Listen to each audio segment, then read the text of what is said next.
Bom dia, pessoal, bom dia.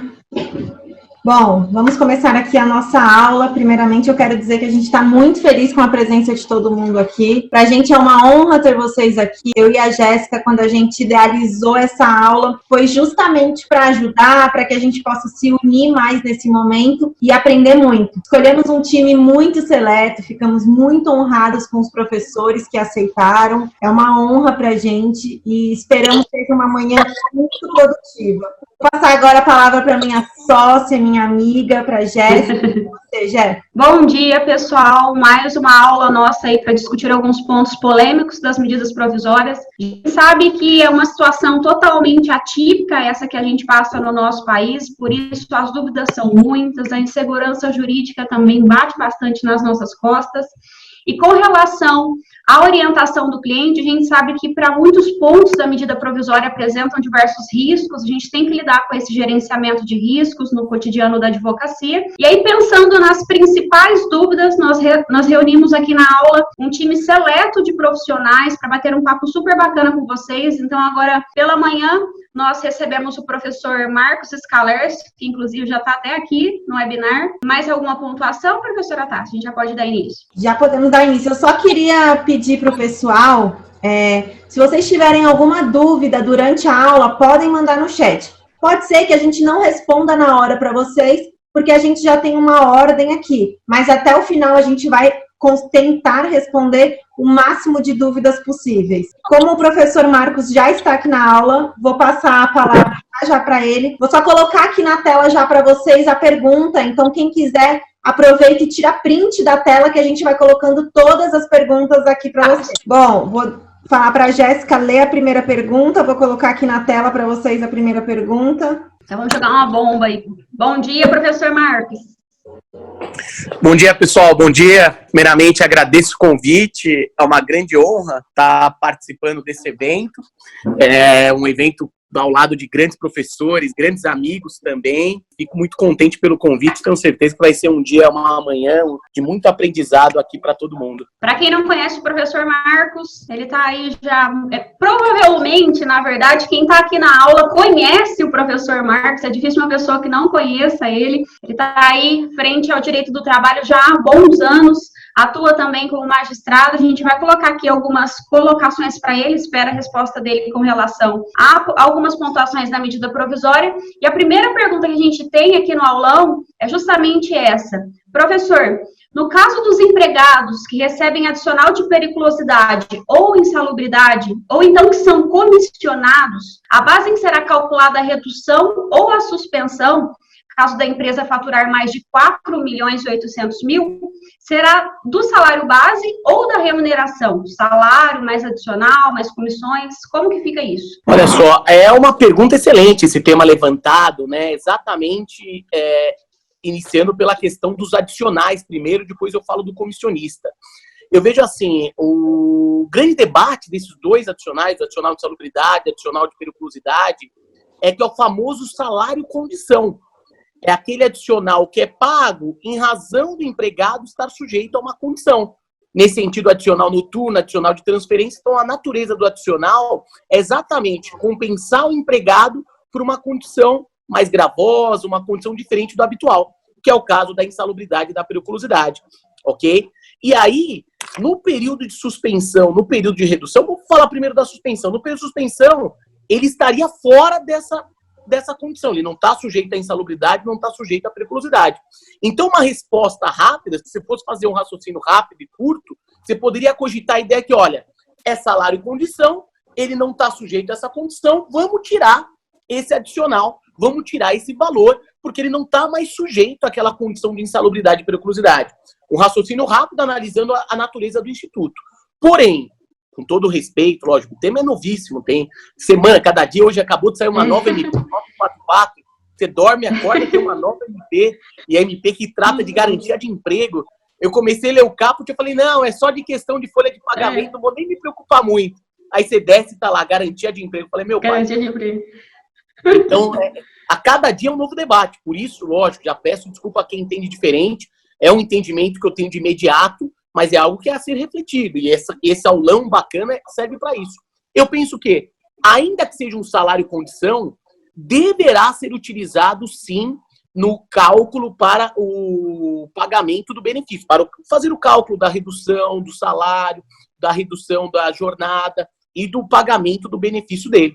Então, não pode simplesmente desconsiderar esse valor só por ser salário e condição, ele não está sujeito a essa condição. No período de suspensão, ele não está sujeito a essa condição no período de redução também. Então, eu vejo que vai incluir o valor dos adicionais, sim, para esse cálculo. Quanto ao comissionista, que é um tema sempre interessante, a gente chegou várias dúvidas também sobre o comissionista. Ah, ele é comissionista puro, que é aquele que só recebe através de comissões.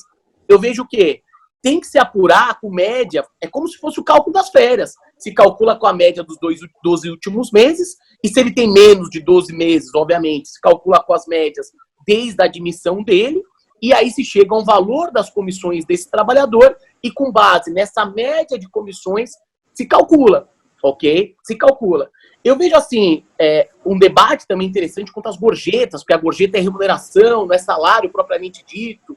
Eu vejo que também vai ter que ser calculado à base de uma média para se chegar ao valor. A um valor, faço uma média, e com base nisso fixa o que seria o total do salário, remuneração dele no caso da gorjeta, e se apura os percentuais lá da redução, e se apura o valor da suspensão no salário, e se apura o valor para se atingir a cota, a parcela do seguro-desemprego. Então, resumindo, eu nessa situação tenho uma visão, que o pessoal até brinca, um pouco mais empregado, tudo, mas eu vejo que nessa situação não dá para você, na dúvida, interpretar contrário ao empregado. Em dúvida, vai ter que ser aplicado o princípio protetor, em dúvida, para o operário. Eu sei que vocês são grandes advogadas de empresa, os empregadores também... Os empregadores também estão aflitos, não é óbvio. Microempresa, empresa de pequeno porte, empresa individual, todos estão muito aflitos. Só que nessa dúvida, nessa dividida, não pode o empregado arcar com esse prejuízo. Eu vejo que tem que ter do governo, saiu hoje a nova MP de linha de crédito, mas ainda é muito pouco. Linha de crédito tem lá, se você analisar, vai ver, está com juros, está com prazo maior de pagamento, mas é um empréstimo, em outras palavras. O que eu vejo é que o governo precisa entrar mais forte no sentido que de incentivo fiscal, compensação tributária, maiores deduções para o empregador. E não simplesmente jogar, olha, empregado, empregador, vocês resolvam. E é complicado porque a lei fala toda hora, as MPs falam toda hora, menciona acordo entre empregado e empregador. E se parar para pensar, a palavra acordo exige o quê? A vontade de ambas as partes. E até que ponto o empregado vai poder negar esse acordo? A lei fala, mediante acordo individual, mediante acordo que vai comunicar o empregado com 2 dias corridos. Então, até o texto de lei é um texto de lei confuso, no sentido que até que momento o empregado tem o direito do aceite, não tem. Eu vejo que nessas dúvidas, quanto ao comissionista, quanto aos salários, condições adicionais, em dúbio, interpretar favorável ao empregado. Então, vamos incluir, porque ele fica numa parcela a mais do seguro-desemprego, ele chega ao teto do seguro-desemprego, aí chegando ao teto, para ele é melhor que a remuneração fica maior para ele no final, nesse período de redução, no período de suspensão. Até porque, só para concluir, todo mundo aqui, grandes juristas, grandes professores, todo mundo já deve ter feito o cálculo, colocando na ponta do lápis. Em todas as hipóteses, o empregado perde. Em todas, não tem... Então, o empregado está tendo redução no salário em todas. Então, falar redução proporcional ao salário de jornada, ele está perdendo dinheiro. E ainda que venha esse auxílio emergencial de benefício emergencial do seguro-desemprego, ao colocar no final do mês, ele está perdendo dinheiro. E quanto mais o empregado ganha, mais ele perde. Então, é um cálculo que o empregado está assumindo o risco do negócio. E todos vão perder, sim, óbvio. Todos devem perder, todos, infelizmente. Vai ser aquele jogo quem perde mais, quem perde menos. Mas nesse jogo de quem perde mais, ainda eu vejo que falta mais incentivo do Estado, no sentido da União Federal, do governo, na parte tributária, para tentar diminuir a perda do trabalhador, para tentar diminuir a perda do empregador. Com certeza, perfeitas colocações. Eu concordo plenamente. No meu período de estágio, eu tive a oportunidade de trabalhar ali frente ao Departamento de Seguro-Desemprego, e é justamente isso, computável para cálculo. Então, eu entendo que a gente tem que interpretar realmente, levando em consideração, mesmo atuando para a empresa, e a professora Tassi, a gente até comenta muito, como a gente trabalha com compliance trabalhista, a gente não trabalha para a empresa, a gente trabalha para as relações de trabalho, e aqui inclui os colaboradores. Para conseguir um bom resultado futuramente, a gente tem que pensar no agora. E aí é justamente essa nossa linha de raciocínio também, concordo, perfeitas colocações. Eu ia só te perguntar, que é uma pergunta, é algo que todos os alunos têm falado muito pra gente, e como eu e a Jéssica, a gente acaba ficando mais por esse lado da empresa, e a gente acaba fazendo muita gestão de risco, toda essa análise, aí é uma pergunta, eu sei que tudo vai depender do futuro, mas a gente queria saber a sua opinião. Você acha que tem chance, daqui um tempo, quando começarem as reclamações trabalhistas do judiciário, considerar as MPs inconstitucionais? Excelente pergunta, olha só, isso, eu vou juntar os dois comentários das colegas, a consultoria a empresarial agora, a consultoria trabalhista, o advogado consultivo, o advogado especialista em compliance, mais do que nunca, eu até estava brincando com o Everton, tem que virar atividade essencial, assim, expresso, porque se não tiver essa consultoria, tá cheio, vocês devem estar recebendo várias coisas absurdas também, como chega para mim de dúvida, cheio de empregador, de patrão que não está consultando um jurista, não está procurando um especialista e está fazendo coisas que depois, lá na frente, a conta vai ficar mais cara. Vai virar uma bola de neve. Isso tudo, isso já todos nós, grandes amigos juízes também estão no grupo, estão participando, a gente sabe, a justiça do trabalho, que muitos lá atrás estavam falando fim da justiça, justiça desnecessária, vai ter um boom de ações trabalhistas muito grande, muito por causa dessa falta de do empregador não procurar um advogado, não procurar um especialista. É mais do que nunca, é um momento de, antes do empregador tomar qualquer medida, ligar para o seu advogado, pagar os honorários do seu advogado e consultar o seu advogado, falando qual que é o melhor caminho. E é o que você falou, perfeito, não é pensar no empregador, é pensar na relação de emprego e pensar no passivo, no risco que vem lá na frente. Porque vai vir um boom de ações, vai. Quantas mensagens estão chegando de fui mandado embora, meu patrão fala que não tem que me pagar por causa da crise. Fui mandado embora, falou que não tem nada direito, porque agora é culpa do governo. Então, tudo isso vai demandar na Justiça do Trabalho por falta de um prévio consultivo. E sobre a inconstitucionalidade, uma das MPs já foi objeto, né? Já saiu liminar uma delas, o ministro Mauro Aurélio, a princípio, em liminar, decidiu tudo constitucional, falou que estava tudo válido, e a nova MP 936 está lá no STF também com objeto de ação de inconstitucionalidade. Agora, essa ainda não saiu. Para nós, por justiça em geral, lógico, é difícil imaginar a cabeça de cada juiz como vai ser. Mas sim, eu penso que existe muito risco de diversos colegas interpretarem pela inconstitucionalidade de alguns tópicos da medida, principalmente a ideia da redução de salário por acordo individual, à luz da Constituição que exige um acordo coletivo, uma negociação coletiva. Por isso, penso que, fora todo esse debate que está rolando, ainda assim, para o empregador, tem que ter um risco. Existe o risco de lá na frente ter uma inconstitucionalidade. Agora, lógico, aqui eu falo até como professor, como a Lomã me autoriza sempre comentar. Eu penso que vai ter que ter bom senso. Muitos juízes, como tem que ter bom senso dos advogados, dos empregadores, dos empregados, vai ter que ter bom senso do Poder Judiciário. Isso com certeza vai ter, no sentido de quê? De entender esse momento que nós estamos vivendo. É um momento sem precedente. É um momento que não é uma coisa que, estamos acostumados, todo mundo já julgou isso, tem jurisprudência. Não tem. Todo mundo aqui que está no grupo, certamente, há uma semana atrás, teve que abrir os manuais, teve que fuçar nos manuais para estudar Fato do Príncipe, que era um tema que a gente dá em aula, mas sempre aquela coisa, Fato do Príncipe, Dom Pedro I, sabe? Brinca, fala de coisa do rei. Sabe aquele seu príncipe que você está esperando? Coisa... Porque era uma situação que a gente falava em aula e não era tão comum. E uma semana atrás, virou hashtag no momento, Fato do Príncipe, não sei o quê. Então, é um tema novo, que gera muito debate, que vai gerar uma repercussão, que está gerando uma repercussão enorme, que aí vai ter que ter bom senso de todo mundo, de todos os lados, para decidir. Declarar tudo inconstitucional será o melhor caminho? Anular tudo? Olha a insegurança jurídica que vai gerar. Eu também penso que não. Então, existe o risco? Juridicamente falando, existe. Sim, existe.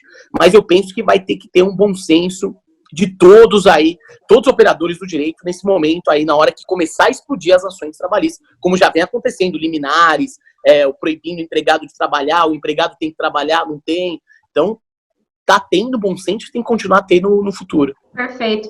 Eu recebi uma mensagem essa semana que eu fiquei até bastante assustada.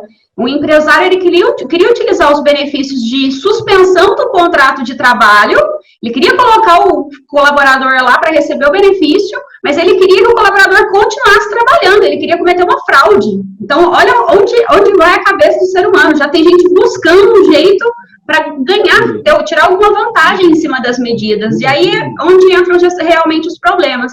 Quando a gente fala a respeito da aplicação das medidas provisórias, a gente sempre tem orientado primeiro, mesmo naqueles pontos da medida provisória que tem o poder diretivo do empregador, de buscar o diálogo, a negociação, a conversa, entender realmente até a questão, por exemplo, do teletrabalho. Tem lá que o empregador pode, pelo poder diretivo, impor lá o teletrabalho. Mas será que o colaborador, de fato, tem condições para executar esse trabalho? Então, entra bom senso em tudo. Eu acredito que a maioria dos pontos da medida provisória, de ambas medidas, tem muitos riscos, mas justamente pela falha na aplicabilidade. Achar que é um cheque em branco, que pode fazer do jeito que pode, porque é um acordo individual, ou então não fazer nada por escrito. Então, são muitos riscos e realmente é algo que assusta bastante a gente e, sem dúvidas, vai gerar um boom aí no contencioso. Exatamente. Professor Marcos, queria te agradecer por aceitar o convite, por fazer parte. Já falei isso para você, mas repito aqui em público que é uma honra para a gente. Admiro muito seu trabalho, já estudei muito. Eu também. Muito obrigada mesmo para a gente. Hoje é uma honra mesmo estar do mesmo lado que você. Então, muito obrigada. As considerações foram maravilhosas. Eu tenho certeza que ajudou a todo mundo que está aqui na aula. E é isso. Eu não queria tocar em idade aqui, não, mas há 6 anos atrás, eu estudei OAB com você, então... Olha só, eu que agradeço, Tassi, Jéssica, parabéns, aproveito para parabenizar, acompanho vocês nas redes sociais, parabéns para o trabalho de vocês, acompanho as dicas que vocês botam sobre compliance, muito bacana o trabalho que vocês estão fazendo. E é isso, nesse momento, é um momento de união de todos os juristas, de todos nós. Nós não estamos na linha de frente como profissional da saúde, que está ali cuidando da doença diretamente, mas nós também temos um papel muito importante nesse momento no tocante segurança jurídica. Porque, infelizmente, não pode esquecer, o coronavírus mata, mas tem outras doenças que também matam, como depressão, a pessoa que se abala psicologicamente ao ponto de suicídio. Então, o desespero é muito grande nesse momento de todos, dos profissionais, dos empregados, empregadores, empregado que fica sem salário, empregador que não tem dinheiro para pagar as contas. Então, nós, da área jurídica, só restamos a isso, a dar as orientações, debatermos, oferecer o que nós podemos a todos aí, a toda a sociedade, fazer nosso papel. Parabéns aí, que seja uma manhã muito produtiva. Vou estar aqui acompanhando quietinho, seguindo toda essa live, todo esse aulão aí, um monte de gente boa, um abraço a todos os amigos que vêm pela frente, ao Yuri, ao Fabrício, ao Rafael, ao Josley, a todos os colegas, se eu esqueci de falar de alguém, de coração, admiro todos vocês, sigo todos vocês aí, sucesso nessa empreitada, nesse aulão, e parabéns aí pela organização, vou estar aqui aprendendo, anotando as dicas de todos. Obrigada. Muito obrigada, professor.